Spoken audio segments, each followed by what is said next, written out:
I'm a pastor, an artist, an author, a scholar, and a conversation. Welcome to Chatfest with Kenneth.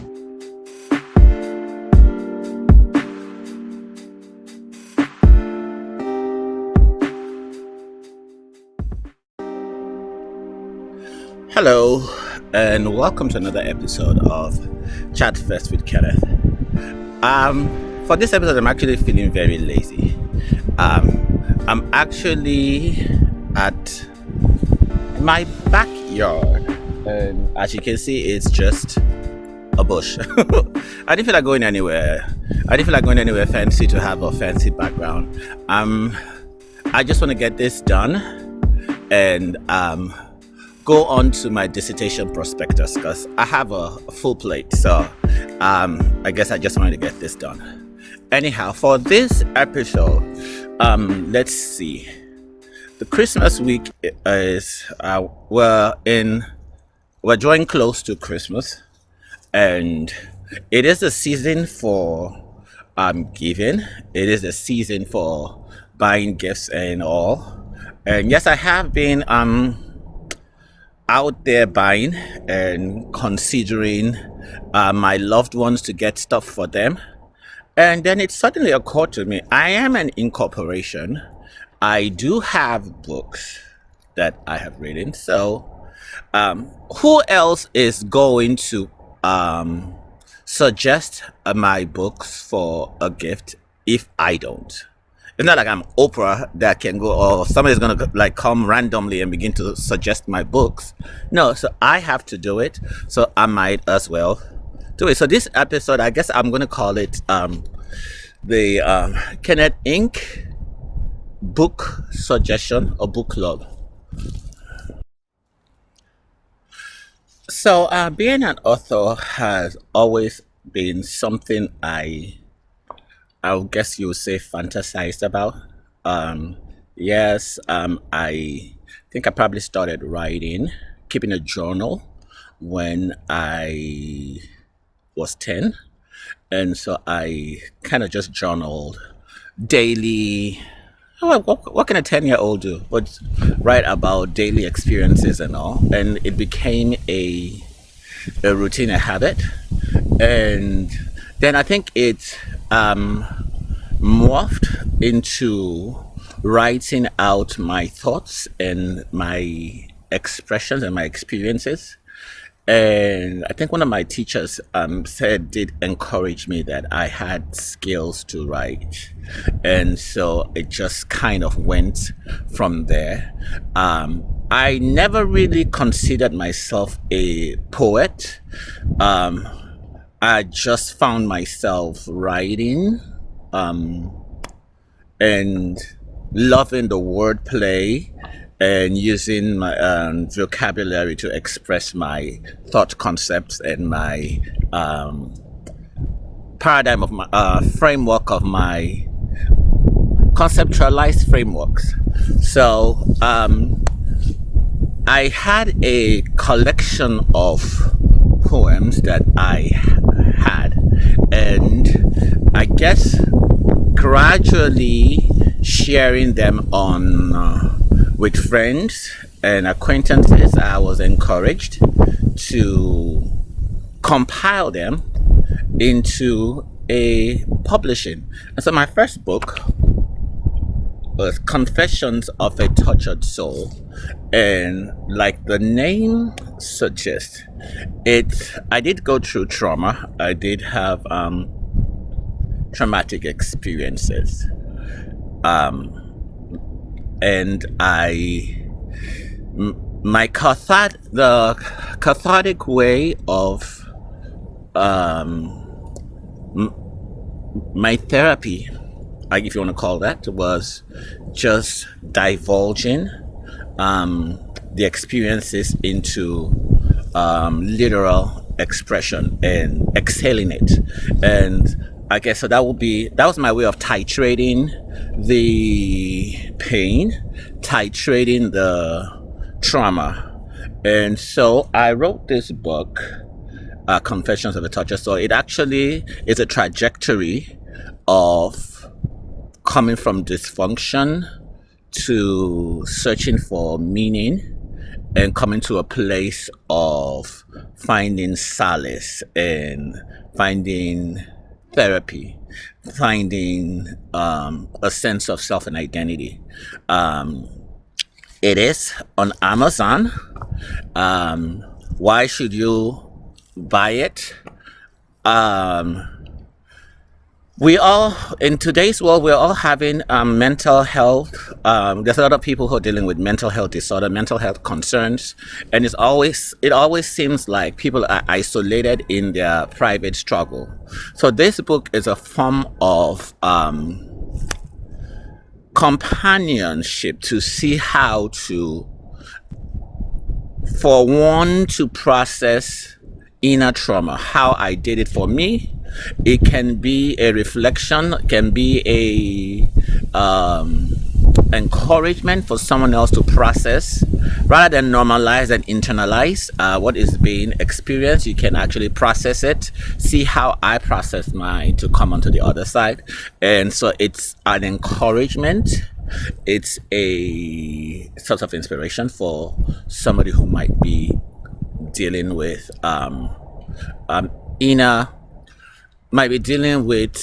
inconsistencies with emotional state of being or psychological state of being.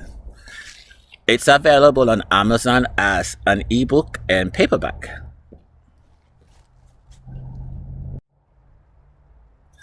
Second book I wrote is Shalima. And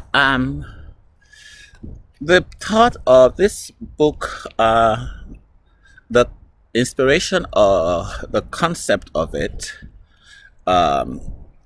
started when I became friends with a transsexual. This was back in the early 2000s, so it wasn't like now where it's like commonplace and it's actually a terminology that's now enrooted in our culture. Back then, in the early 2000s, the only time you would see a transsexual was on Jerry Springer. It was like an anomaly, like a caricature. It was like freaks of nature just going on TV and being outrageously scandalous, and like this sideshow of entertainment. And so I became friends with one out of curiosity. I just, because I've always been a curious-minded person. I just wanted to see why would a man want to change into a woman? I just couldn't wrap my head around it. And so I became friends with this person, and but I had to deal with my own inner insecurities and inferiority complex. Like I just didn't understand how to be friends with this person. The verbiage, the language I was using, just a lot of things I didn't understand. And then my concern of what would people think if they saw me walking with this person on the street? What would people think if I was friends with this person? So I just had a lot of internalized insecurities that I had to deal with. And the story ended in a tragic way, I guess. And I had to write a book about it, just to lessons learned, lessons to be learned, and I guess what I understood from what I learned in the whole experience. So I just divulged it in this. Why should you buy it? It is, we all pretend like we understand all these new identities, because we all want to be politically correct. But there's some people who just don't understand and pretend like they do, and So it's an opportunity to educate oneself. It's an opportunity to see how trying to understand that whole gender identity and transitioning and all that, how just to see the struggle someone else went to understand what that whole process is, and learning what one's biases may be. You may not verbalize it, but we all have it, may have it inside. So this book is an opportunity to just come face to face with yourself with whatever biases you may have. Third one is the greatest of these three, and subtitle the three pillars of the Christian faith. I wrote this one from my own personal study of trying to understand my Christian faith. I guess there was a moment I felt the theology of what I had been raised in, I just felt there was a lot of questioning that did not, I guess with a psychological term or a psychological theory that would explain that is religious doubt, which is kind of when there is an inconsistency with your faith versus cultural experiences. My cultural experience, what I was seeing in everyday life, secular world, versus my faith were not aligning, and they just were questions that were coming up.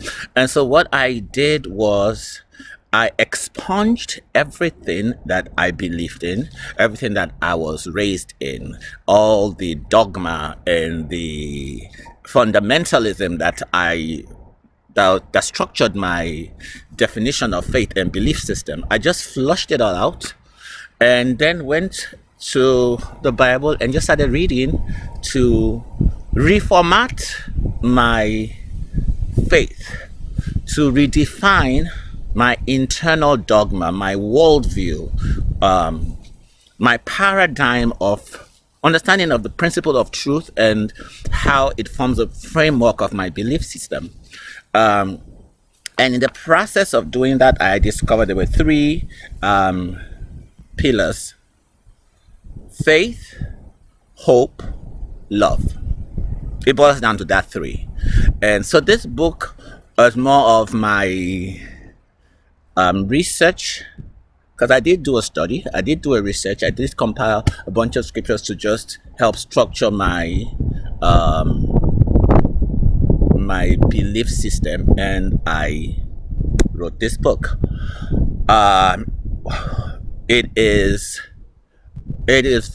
It'll be very informative to someone who is new in the faith, trying to understand the Christian faith, not churchism, not being religious, but having an intimated walk, an intimated one-on-one with God on a personal level, and being grounded, being doctrinally grounded. It is available as paperback and ebook on Amazon. And for my fourth book, it's titled The Covenant. And I would say it is kind of autobiographical. I have been open and honest about my struggle with mental health. Yes, I was clinically diagnosed. I was diagnosed with being clinically depressed. I had PTSD and being bipolar.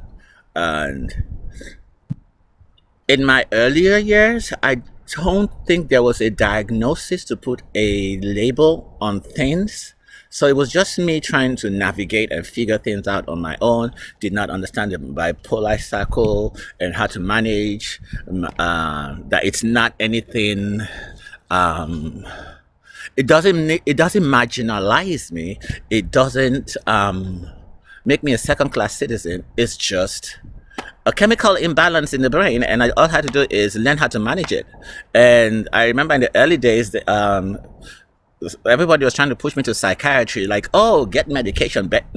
And I tried medication, did not work for me. It made me feel like a zombie. I was completely disconnected from my emotional baseline of being. It's like, yes, I was depressed, but when the medication came, it just cut off the highs and the lows, and I was just like a zombie in the middle.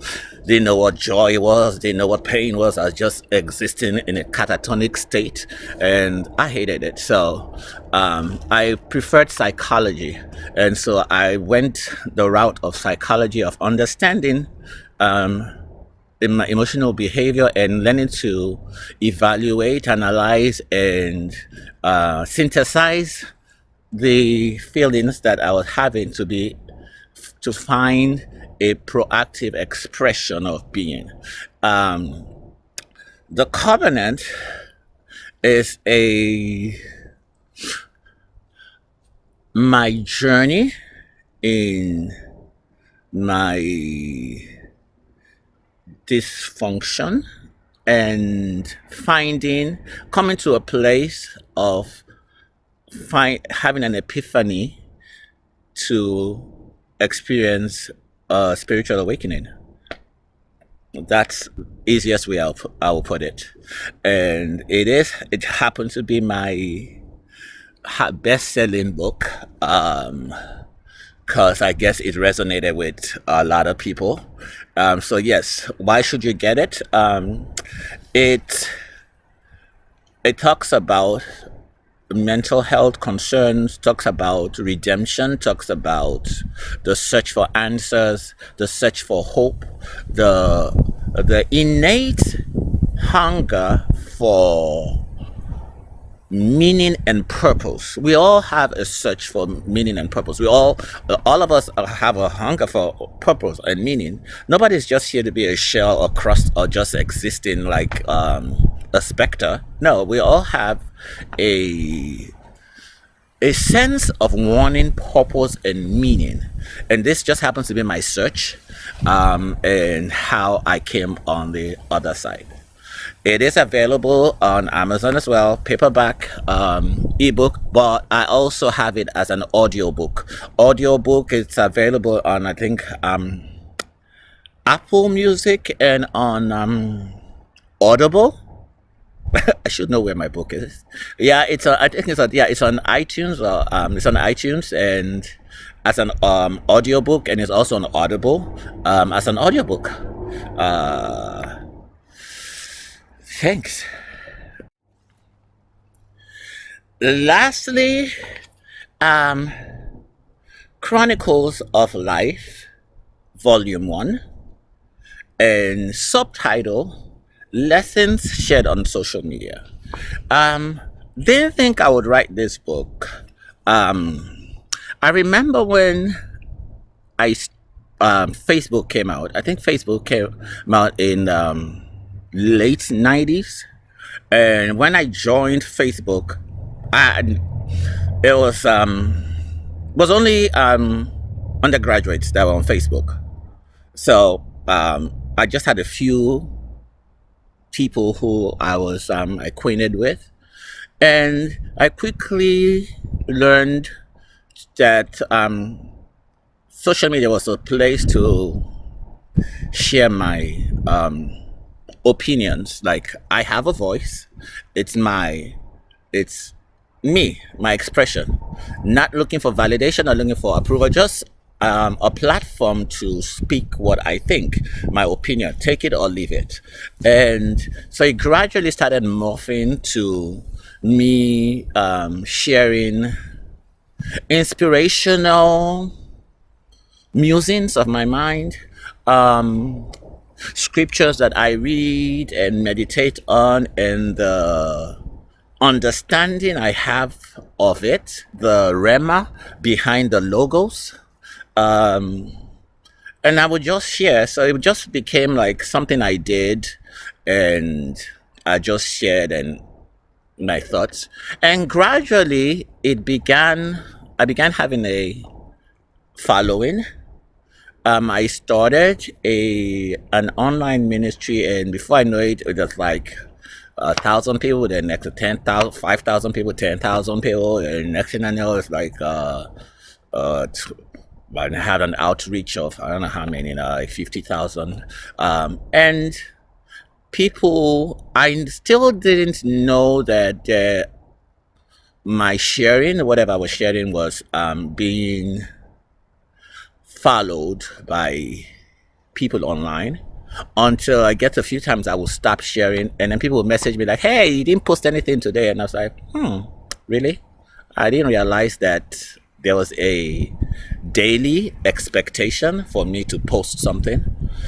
And so over the years, I will get people asking me like, "Hey, you should compile all these inspirations that you post, all these lessons that you learned, compile them." And I was like, yeah, I will. And somehow I just kept procrastinating until it became, when one person says it, another person says it, and somebody else says it, then it's like, okay, do I need somebody to knock me on the head to get the message? So I decided to go back and compile. So I went through, it was tedious going through my social media and compiling all the posts and then editing them. And so I think this book is probably either 6 years or five or 6 years of inspirational posts that I had made, and it's kind of compiled into two different sections. One is scriptural posts that I have made and the inspirations I got behind those scriptures, and the second one is just the musings, inspirational musings of my mind, just